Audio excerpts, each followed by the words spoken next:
Hate crime یعنی نفرت پر مبنی جرم ایسا پرتشدد جرم ہے جو رنگ، نسل، عقیدے جیسے عوامل کی بنیاد پر کیا جائے۔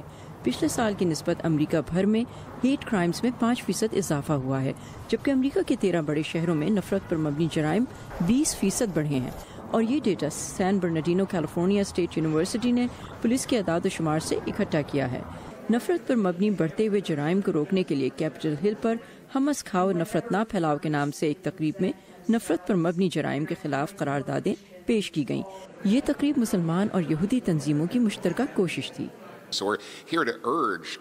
کانگریس میں نفرت پر مبنی جرائم کے خلاف جو بل 6 ماہ یا سال بھر سے زیر تجویز پڑے ہیں، ہم ان کو پاس کرنے کے لیے دباؤ ڈال رہے ہیں۔ ایسا ہی ایک بل کانگریس مین جیمی ریسکن نے ہیٹ کرائم کمیشن کے تحت تحقیقات کر کے حکمت عملی بنانے کے لیے کانگریس کو بھیجا ہے۔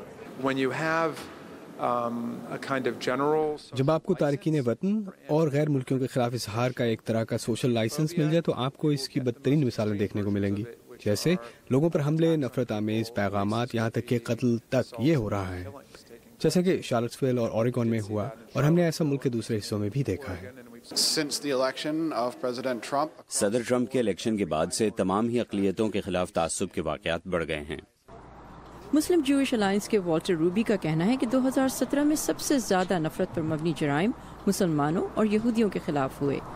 Council of American Islamic relations کے مطابق 2017 مسلمانوں کے خلاف نفرت پر مبنی جرائم کے اعتبار سے بدترین سال ہے۔ 2016 کے مقابلے میں اس سال ایسے جرائم میں 91% اضافہ ہوا۔ ان میں تعصب، ہراساں کرنے اور جانی یا مالی نقصان پہنچانے کے واقعات شامل ہیں۔ یہ آئین پر حملہ ہے، کیونکہ وہ لوگ جو نسل اور دھرتی کو بنیاد بنا کر دعوے کرتے ہیں، اصل میں یہ فیشسٹ اصطلاحات ہیں جو ہمارے آئین اور آزادی کے اصولوں کے برخلاف ہیں۔ شرکا کا خیال تھا کہ موجودہ سیاسی ماحول سفید فام نسل پرستوں کی حوصلہ افزائی کر رہا ہے۔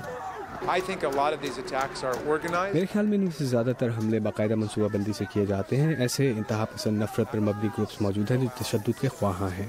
ہمیں ہرگز ایسا نہیں سمجھنا چاہیے کہ ہم کچھ نہیں کر سکتے۔ اس کا ایک حل شرکا کے خیال میں یہ ہے کہ مسلمان، یہودی اور دوسرے مذاہب کے لوگ ایک ساتھ مل کر اس کے خلاف اپنی آواز ایوان نمائندگان تک پہنچائیں۔ تو جہاں ہم دوسرے لوگوں کے ساتھ مل کر کام کرتے ہیں، دوسرے مذہبوں کے ساتھ، یہودی ہوں، عیسائی ہوں، ہندو ہوں، سکھ ہوں، جو بھی ہوں، ان کے ساتھ مل کر کام کرتے ہیں، تو اس سے جو ہے ہمیں زیادہ طاقت ملتی ہے۔ شرکا کا خیال تھا کہ نسل پرستی ایک منفی عمل ہے، لیکن حالیہ فضا سے ایک مثبت بات جو یقیناً سامنے آئی ہے وہ تمام مذاہب کا ایک دوسرے کا ساتھ دینے کے لیے اکٹھے ہو جانا اور آج اپنے حقوق کے لیے سیاسی اثر و رسوخ کا شعور ہے۔